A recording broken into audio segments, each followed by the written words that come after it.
ఒకవైపు ప్రభుత్వం రోడ్డు వైనింగ్‌తోని అక్కడ ఉన్నటువంటి ప్రాంతాన్ని డెవలప్‌మెంట్ చేస్తూ ఫైవర్‌లు, అండర్ పాస్‌లు చేస్తా ఉన్నది. సో మీరెందుకు అంటే మీడియా ముందుకొచ్చి నష్టం కలుగుతుందని అంటే డెవలప్‌మెంట్‌కి వ్యతిరేకం కాదండి. డెవలప్‌మెంట్ చేయొచ్చు.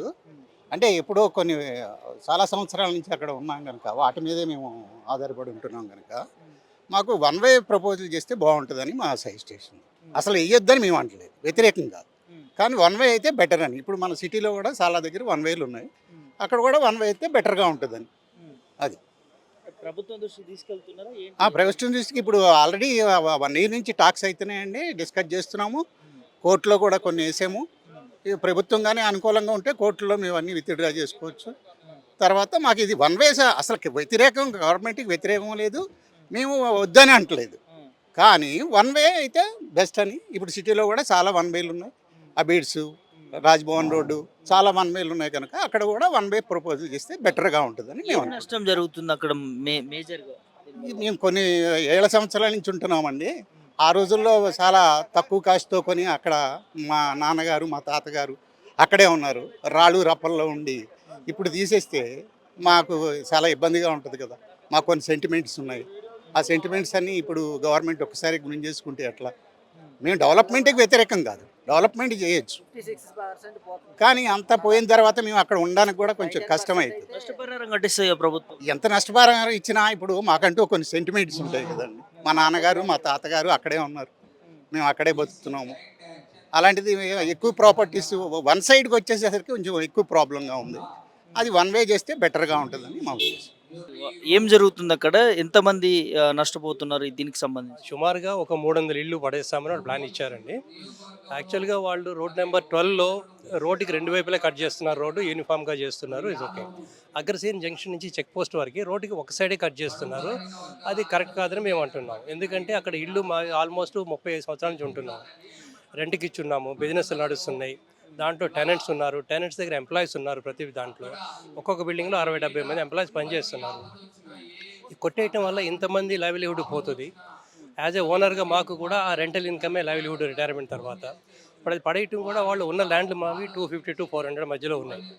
60% ల్యాండ్ పడేస్తున్నారు. బిల్డింగ్ వరకే కొట్టేస్తున్నారు. మిగిలిన బిల్డింగ్ ఆటోమేటిక్‌గా పడిపోతుంది.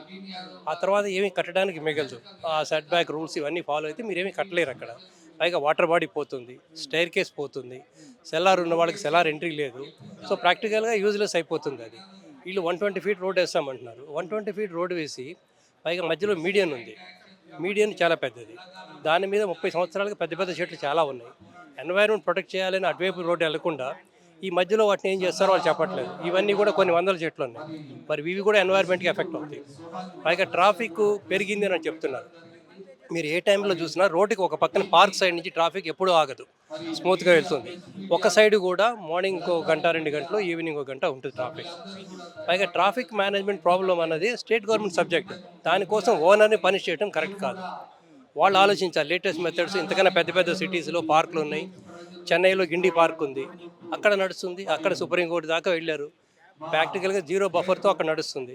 ఇక్కడ 30 మీటర్లు, 25 మీటర్లు చెప్తున్నారు. వాళ్ళు ఎంత కావాలో అంత ఉంచుకొని మిగిలిందన్నా యుటిలైజ్ చేయాలి. ఒకే సైడ్ కొట్టేయకుండా. ఇంతకన్నా మేము ఇంటర్నేషనల్ సిటీస్‌లో కూడా న్యూయార్క్ సెంట్రల్ పార్క్ గానీ, హైడ్ పార్క్ లండన్‌లో గానీ చూస్తే అక్కడ మనుషులు ఉంటున్నారు. అందరూ ఉంటున్నారు. ఎవరు ఇల్లు కొట్టేయట్లేదు. పైగా ఇది పర్మనెంట్ సొల్యూషన్ కాదు. 10 సంవత్సరాలకి ఇక్కడ మళ్ళీ ట్రాఫిక్ పెరుగుతుంది. అప్పుడు మిగిలిన ఇల్లు కొట్టేస్తారా? ఇది గవర్నమెంట్ ఆలోచించాలి. పైగా వాళ్ళు వేసే ఫ్లైఓవర్ కూడా వన్ వే అంటున్నారు. ఫ్లైఓవర్ వన్ వే వేసినప్పుడు రోడ్డు వన్ వే ఎందుకు చేయకూడదు?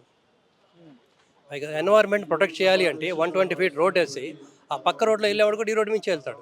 మీకు 24 అవర్స్ ట్రాఫిక్ ఉంటుంది. అండర్ పాస్ వేస్తారు, ఫ్లైఓవర్ వేస్తారు, రోడ్డు టూ వే ఉంటే ఎంత ట్రాఫిక్ వస్తుంది ఇమాజిన్ చేయండి. దీనివల్ల ఎన్వైర్న్మెంట్ మనం ప్రొటెక్ట్ చేస్తామని చెప్తున్నాం కానీ రియల్గా డ్యామేజ్ చేస్తున్నాం మనం. మీడియం మీద చెట్లు కొట్టేస్తున్నాం. 30 సంవత్సరాలు ఉన్న చెట్లు అవి.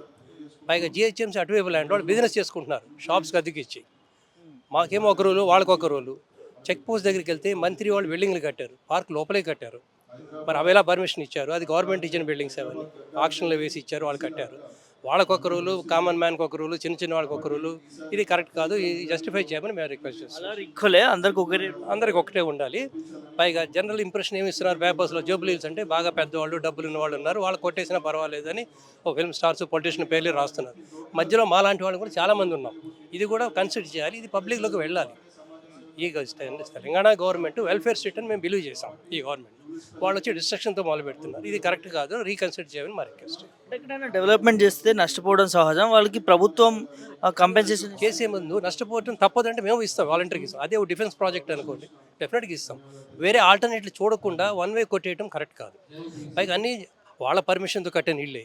గత 40 సంవత్సరాలుగా మేము రెంట్లు కడుతున్నాం, జిఎస్టీ కడుతున్నాం, water bill, electricity bill, commercial tax. పైగా ఈ రోడ్ని కమర్షియల్గా డిక్లేర్ చేసిన గవర్నమెంటే కదా. ఇవాళ సడన్గా వచ్చి కొట్టేస్తామంటే అప్పుడు ఎక్కువ సెన్సిటివ్ జోన్ ఆ రోజు ఉంది. 98 నుంచే ఇది ఉంది, పార్కు, నేషనల్ పార్కు డిక్లేర్ అయింది. అప్పుడే ఫారెస్ట్ యాక్ట్ వాళ్ళ గెజెట్లో 4 సైట్స్ డెవలప్మెంట్ కానీ 13.8 హెక్టేర్స్ ల్యాండ్ ఉండమని గెజెట్లో ఉంది. ఇప్పుడు ఇవాళ ఎన్వైర్న్మెంట్ పేరు చెప్పి ఇల్లు కొట్టేయడం ఎంతవరకు కరెక్ట్? ఇది ఓకే, బఫర్ జోన్ డిఫైన్ చేయండి, కొంత ఉంచుకోండి, కొంత తీయండి, ఎంత వీలైతే అంత చేయండి. రోడ్డు ఒకవైపు నుంచే మొత్తం కొట్టేయటం. ఇప్పుడు 80 ఫీట్ ఉన్న రోడ్ని 120 చేయాలని 40 ఫీట్ కొట్టేసి ల్యాండ్ విడితే 60 ఫీట్ అక్కడ డెప్త్ పోతే మిగిలింది ఏముంది? మనుషులు రోడ్డును పడతారు. మా ఓనర్తో పాటు టెనెంట్ దగ్గర పనిచేసే ఎంప్లాయీస్ ఇంతమందికి చేయట్లేదు, జస్టిస్ చేయట్లేదు. అధికారులు కానీ లేకపోతే దానికి సంబంధించిన అధికారం కలిసే ప్రయత్నం చేశారు సార్? మేము చేసాము, వాళ్ళు పబ్లిక్ హియరింగ్ పెట్టారు, ఇచ్చాము, మా అబ్జెక్షన్స్ ఇచ్చాము. కానీ వాళ్ళ రెస్పాన్స్ చూస్తే వాళ్ళు ఏమంటున్నారంటే అల్టిమేట్గా గవర్నమెంట్ ఈజ్ అల్టిమేట్, మీరు చేసేది చేసుకోండి, మేము చేస్తాం అన్నట్టుగా ఉంది. కాంపెన్సేషన్ అన్నారు, అక్కడ మార్కెట్ రేటుకి కాంపెన్సేషన్కి లేదు. వాళ్ళు కాంపెన్సేషన్ కొంత ఇచ్చినా మాకు ఈ ఏజ్లో ఏ గవర్నమెంట్ ఏ ఫైనాన్షియల్ ఇన్స్టిట్యూట్ లోన్ ఇవ్వదు. సో మేమేం చేయలేము ప్రాక్టికల్గా, అది వేస్ట్ అవుతుంది. అక్కడ ఇంక అనాథరైజ్ యాక్టివిటీస్ మొదలైతే చిన్న చిన్న బిట్స్ మిగిలిపోతే అది పాడైపోతుంది ఆ రోడ్డు కూడా. అది కరెక్ట్ కాదని మా ఉద్దేశం.